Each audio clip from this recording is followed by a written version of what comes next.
कहानी है टिन्नू और मिन्नू की। पहाड़ों के बीच बसे एक छोटे से गांव जिसका नाम धूपगढ़ था। नाम तो धूपगढ़ था, पर दिसंबर की सर्दियों में वहां धूप भी नहीं जाती थी।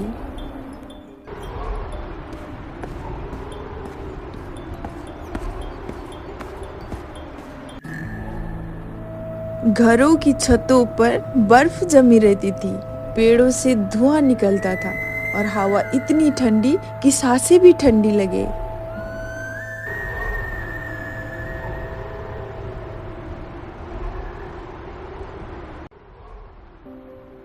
ऐसे ही ठंडे दिनों में दो भाई बहन टिन्नू और मिन्नू। टिन्नू 7 साल का था और मिन्नू 5 साल की। भैया, ये सर्दी इतनी काटती क्यों है? क्योंकि सर्दी को हम पसंद नहीं है, वो हमें देखकर ठंड बढ़ा देता है। तो उसे बोलो हमें मत काटो। अरे सर्दी कोई आंटी थोड़ी है जिसको बोल देंगे कि रुक जाओ। दोनों रजाई से बाहर झांक रहे थे।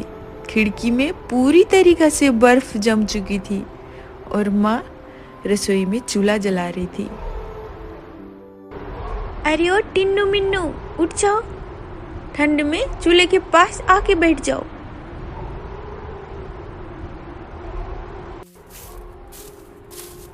दोनों रजाई में लिपटे हुए घसीटते घसीटते रसोई के पास पहुंचे। माँ ने उनके हाथ रगड़ते हुए कहा, टिन्नू मिन्नू, सर्दी बहुत है, इतनी सर्दी में घर से बाहर मत जाना, समझे? माँ, आज नानी के घर चले क्या? वहाँ बड़ा गर्म कमरा है। नानी के घर जाने का रास्ता अभी बर्फ से सब बंद पड़ा है, आज नहीं जा सकते। माँ, तो फिर हम घर में कहाँ ढूंढेंगे?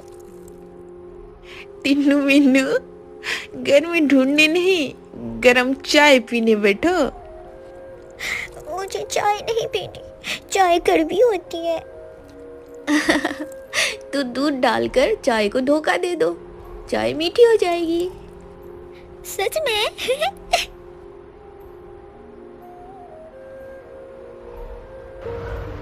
थोड़ी देर के बाद टिन्नू और मिन्नू दरवाजे के पास खड़े होकर बाहर झांक रहे थे। उन्होंने अचानक देखा कि एक छोटा सा चिड़िया का बच्चा बर्फ के पास बैठा कांप रहा था।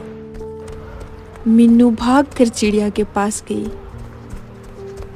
भैया जल्दी आ जाओ, देखो ये कैसे कांप रहा है।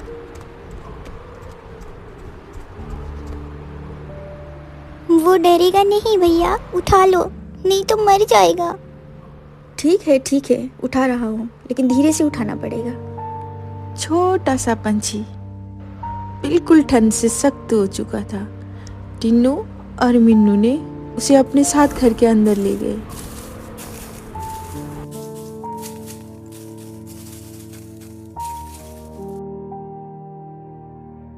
जब वो दोनों चुपके चुपके से पंछी को घर के अंदर लेके आ रहे थे तो माँ ने देख लिया और माँ चौंक गई। फिर बोली, अरे ये कहाँ से उठा के लाए?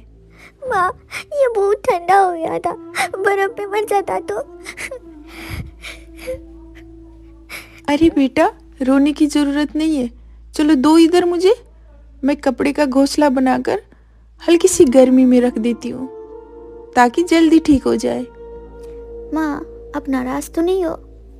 अरे नहीं बेटा, मैं नाराज नहीं हूँ। तुम दोनों ने जो भी किया बहुत अच्छा किया, लेकिन अगले बार जो भी हो मुझे पहले बताना, क्योंकि बच्चों से ज़्यादा बड़े लोगों को पता होता है कि कैसे क्या करना है।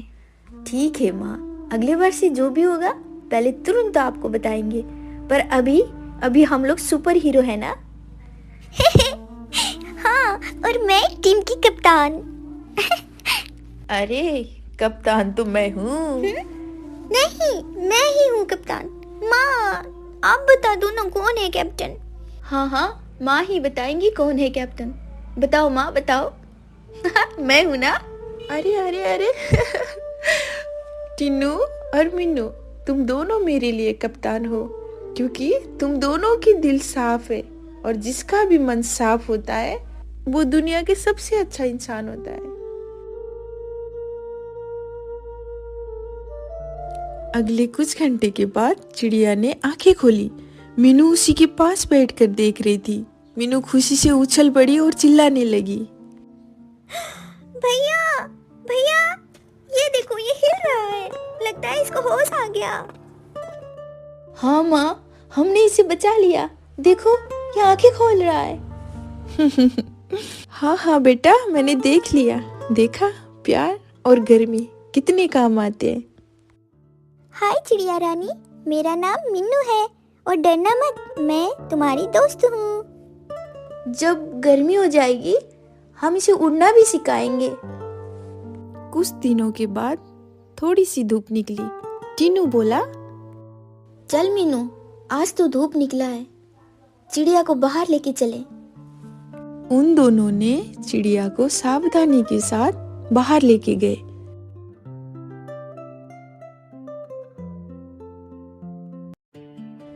धूप में रखा तो वो थोड़ी देर के बाद फड़फड़ाने लगी और मीनू खुश होके बोली, अरे भैया देखो, ये उड़ना चाहती है। हाँ हाँ, चलो फिर इसको आजाद करते हैं। मीनू थोड़ा उदास हो गई। भैया, ये वापस तो आएगी ना मिलने? हाँ हाँ, क्यों नहीं, दोस्त कभी नहीं भूलते, ये जरूर आएगी। चिड़िया ने पंख फड़फड़ाया और थोड़ी ही ऊंचाई पर उड़कर पास ही के पेड़ पर बैठ गई।